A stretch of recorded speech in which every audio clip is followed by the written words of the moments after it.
नमस्कार दोस्तों। जात पात से तोड़ो नाता, एक हमारी भारत माता। जात पात का जो भेदभाव है, इसको मैं बचपन से ही नहीं मानता हूँ। और एज ए टीचर मैंने अपने जीवन में सैकड़ों घर में पढ़ाया है। और आप जितना भी नाम जानते हैं, लगभग सभी जाति के घरों में मैं कई दिन तक, सैकड़ों दिन तक मैंने पढ़ाया है। अब कोई भी जाति जिसका भी नाम आप जानते हैं, ब्राह्मण, भूमिहार, बढ़ई, लोहार, कुर्मी, कोयरी, जितना भी जाति का आप नाम जानते हैं, सभी जाति के लोगों के घर में मैंने जाकर ट्यूशन पढ़ाया है। उनके घर का मैंने अन्न खाया है, सैकड़ों बार मैंने चाय पी है और मेरा उनसे बहुत ही स्नेह रहा है। यानी कि मैं जात पात को बचपन से ही नहीं मानता था। ये मेरे लिए कोई पॉलिटिकल स्लोगन नहीं है, कोई राजनीतिक नारा नहीं है कि आज मैं कह रहा हूँ जात पात से तोड़ो नाता, एक हमारी भारत माता। जात पात को मैं बचपन से नहीं मानता हूँ। जब तक मैं गांव में रहा, वो तो गांव में एक समुदाय होता है जहाँ पर हम लोग का भूमिहार समाज है, तो भूमिहार समाज है। उसका दूसरे फिर तीसरे टोला में कोई और है, थोड़ा दूर में कोई और है, वो अलग बात थी। गांव में मैं 9 साल तक ही था। वहाँ जो मेरे संस्कार पड़े वो एक ब्राह्मण वाले संस्कार पड़े, क्योंकि 12 वर्ष की उम्र में यज्ञोपवीत एक जनेऊ हमको दे दिया गया। 12 वर्ष की उम्र में यज्ञोपवीत संस्कार मेरे हुए, मेरे मतलब मेरे सभी भाइयों के हुए। उसके बाद से तब तक जो हमारे जो संस्कार थे वो ब्राह्मणों के संस्कार थे। क्या फर्क पड़ता है, जिस परिवार में जन्म हुआ तो हुआ। उस परिवार के जो भी संस्कार थे, यज्ञोपवीत संस्कार थे, ये आगे जितने भी थे उन सबको मैंने स्वीकार किया। लेकिन जैसे ही मैं कतरास पहुंचा, यानी कि 9 साल की उम्र में, हमारे मोहल्ले में हर जाति के लोग रहते थे। यादव जी भी थे। मैंने कहा ना, कोई भी नाम आप ले लीजिए। आठ आठ क्वार्टर थे ना, शायद 4 4 8 4 12 4 16 क्वार्टर थे कतरास, खतरी नदी के बगल में। और 16 क्वार्टर में दो परिवार हम लोग का था, बी पांडे और पिताजी का L B Pandey, sorry B Pandey नहीं, ऐसे ही कुछ नाम था पांडे जी का। अब तो मैं नाम भी भूलने लगा हूँ।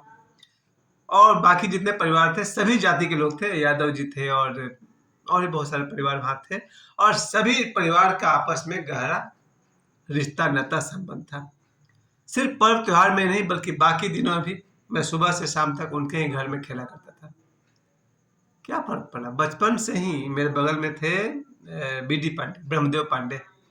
उसके बगल में थे इनके ठाकुर, यानी कि बारबर परिवार के थे, हजाम परिवार के थे। उसके बगल में असरफुद्दीन, और उसके बगल में शिवशंकर सिंह, जोगिंदर सिंह राजपूत वगैरह वगैरह।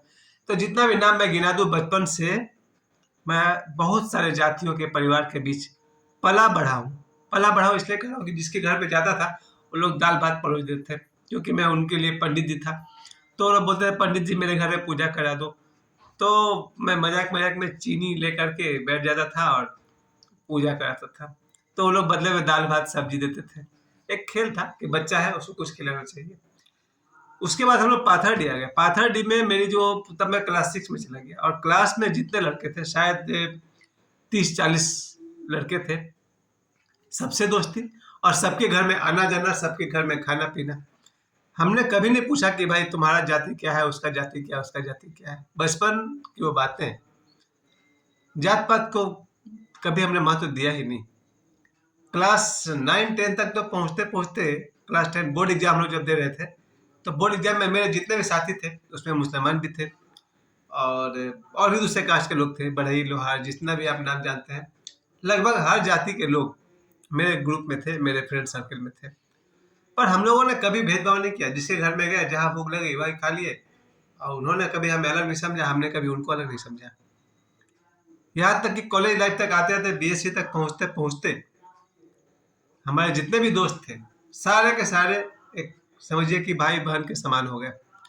और भाई भाई में कभी मैंने ये नहीं सोचा कि इसकी जाति क्या है, उसकी जाति क्या है। आज तक मेरे सारे दोस्त व्हाट्सएप में कनेक्टेड है मेरे साथ। मुझे कोई फर्क नहीं पड़ता कि इनमें से ब्राह्मण कितने हैं और इनमें से दूसरे कास्ट वाले कितने हैं, हिंदू कितने हैं। यहाँ तक कि मुंबई जाने के बाद मैंने हिंदू परिवार के साथ नौकरी की, मैंने मुस्लिम परिवार के साथ, शेख शेख के साथ भी मैंने नौकरी की। आसिफ शेख जो एक्टर है उनके साथ भी बहुत बार मैंने मिला हुआ, उनके घर में मैंने खाना भी खाया। और भी पंजाबियों के साथ भी मैंने नौकरी की। क्रिश्चियन थे, डेविड एंथनी साहब, अभी भी है, साइड में रहते हैं। मैंने क्रिश्चियन परिवार में 2 साल नौकरी की। यानी कि हिंदू, मुस्लिम, सिख, ईसाई, चारों धर्म वाले के साथ मैंने नौकरी की। उनके घर का मैंने अनाज खाया। अवला साहब को कौन भूल सकता है। बिल्कुल मेरे पिता समान, श्री डीपी अरोड़ा मेरे भाई समान। तो इनके साथ मैंने हिंदू, मुस्लिम, सिख, ईसाई चारों धर्म के लोगों के साथ सैकड़ों बार मैंने भोजन किया। इसके अलावा जो हम लोग मुंबई के स्ट्रगल के दिन थे 95 से लेकर के 2003 तक, संघर्ष के दिनों में मुंबई में एक्टर बनने के सिलसिले में हमारे जो यूनिट था, पहला सीरियल ये शादी नहीं हो सकती, सुधीर पांडे से लेकर सतीश कौशिक और राजा बुंदेला साहब, कितने कितने लोग सेट पर आते जाते हैं। एक फिल्म यूनिट में हर तरह के लोग काम करते हैं, सब एक साथ खाते पीते हैं, कहाँ भेदभाव है। इसके बाद मैं 2005 में मैं जब फिर से मैं वापस टीचर बन गया 2004-5 में, उस दिन से लेकर के आज तक अभी अभी मैं ट्यूशन पढ़ा के आ रहा हूँ, और जिनके घर में ट्यूशन पढ़ा के आ रहा हूँ, क्या फर्क पड़ता है कि वो किस जाति के हैं। मुझे कभी कोई अंतर पड़ा ही नहीं जाति को लेकर के। मैंने हर तरह की जाति, यहाँ पर जितने भी आप जाति जाते हैं, यादव, शर्मा, गुप्ता, श्रीवास्तव, मिश्रा, हर जाति के लोगों के साथ मैंने काम किया, कोई फर्क नहीं पड़ता। एक ही बात मेरे लिए इंपॉर्टेंट होता है, आपका स्वभाव, आपका नेचर। अगर किसी मुस्लिम भाई का नेचर अच्छा है, मेरे प्रति स्वभाव अच्छा है, फिर मुझे क्या फर्क पड़ता है। अगर किसी हिंदू परिवार में कोई भी कास्ट वाले हो, बढ़ई हो, लोहार हो, जितने भी जात आप जानते हैं, अगर उनका व्यवहार मेरे साथ अच्छा है, जीवन भर का साथ बना रहेगा। जाति पाति को लेकर के अभी ये जो पॉलिटिकल मामला आ रहा है, मैं उस पर बात ही नहीं कर रहा हूँ। मैं तो ये कह रहा हूँ कि जात पात को से तोड़ो नाता, एक हमारी भारत माता। यही जात पात और धर्म में बंटवारे का फायदा उठाया था ब्रिटिश लोगों ने। जब ब्रिटिश, डच और फ्रेंच हमारे देश में आए थे, उन्होंने देखा कि भारत के लोग तो जाति धर्म में बटे हुए हैं, बटे हुए लोग पर शासन करना आसान था, और बटे हुए लोगों पर शासन किया गया। 200-250 साल हम लोग गुलाम रहे, 800 साल गुलाम रहे मुगलों के, और फिर 200-250 साल इधर रहे। सबको मिला करके मैं कह रहा हूँ, कारण क्या था, यही जात पात में बट कर रहना। अपने शरीर को देखिए, यहाँ आपको पूरा रहस्य दिखेगा। हमारे शरीर में सबसे ऊपर खड़े हो जाए तो हेड है। अब हेड कहेगा हम श्रेष्ठ है हार्ट से, हार्ट कहेगा हम पेट से श्रेष्ठ है, पेट कहेगा हम गुदा मार्ग से श्रेष्ठ है। किस बात पर श्रेष्ठ हो भाई? एक बार अगर पेट में गड़बड़ी हो जाए तो आपका दिमाग काम करना बंद कर देगा, हार्ट अटैक आ जाए तो आपका दिमाग सो जाएगा। शरीर के सारे अंग एक दूसरे से मिलकर के शरीर को चलाते हैं। क्यों किसी को छोटा किसी को बड़ा समझना? हम क्यों कहते हैं कि पैर छोटा होता है, सिर बड़ा महाज होता है? जीवन में अगर पैर न हो तो समझ में आएगा कि शरीर में पैर का क्या महत्व है। पेट है, लीवर है, गर्दन है, आप कहेंगे ये सब छोटे हैं, सिर सबसे ऊंचा है, गलत बात है। आप डिफरेंट कह सकते हैं, ऊंचा नीचा नहीं कह सकते, अलग कह सकते हैं कि पेट का काम अलग है, हृदय का काम अलग है, खून साफ करना, पेट का काम है खून बनाना, दिमाग का काम है चिंतन करना, लेकिन आप उन्हें अलग कर सकते हैं, ऊंच नीच करना बेकार है। खासकर जब मैं गीता पढ़ता हूँ, भगवान श्री कृष्ण कहते हैं कि हे अर्जुन, ये 4 वर्ण मैंने बनाए हैं, ब्राह्मण, क्षत्रिय, शूद्र, वैश्य। उनका जो फिलोसफी था, योशो ने हमें अच्छा समझाया कि वो कहते हैं कि मैंने 4 टाइप के लोग बनाए। एक टाइप के लोग ऐसे होंगे जो विद्या अध्ययन में, ब्रह्म खोज में, अध्यात्म में इंटरेस्टेड होंगे, उन्हें ब्राह्मण कहा गया। मेरा एक दोस्त है, जन्म तो उसका अलग ही वैश्य परिवार में है, लेकिन वो रात दिन अध्यात्म में ही लगा रहता है, मेडिटेशन, ध्यान, भक्ति, सत्संग, ब्रह्म की खोज में लगा रहे। देखा जाए तो ऐसे लोग को ब्राह्मण कहा जाना चाहिए। वैसे भी दरहावा ने कई बार कहा है, अंग्रेज भी ब्राह्मण है, मुसलमान भी ब्राह्मण है। क्यों कहा? जो ब्रह्म की खोज कर रहा है, जो आध्यात्मिक है, जिसकी शिक्षा में, विद्या में इंटरेस्ट है, वो ब्राह्मण है।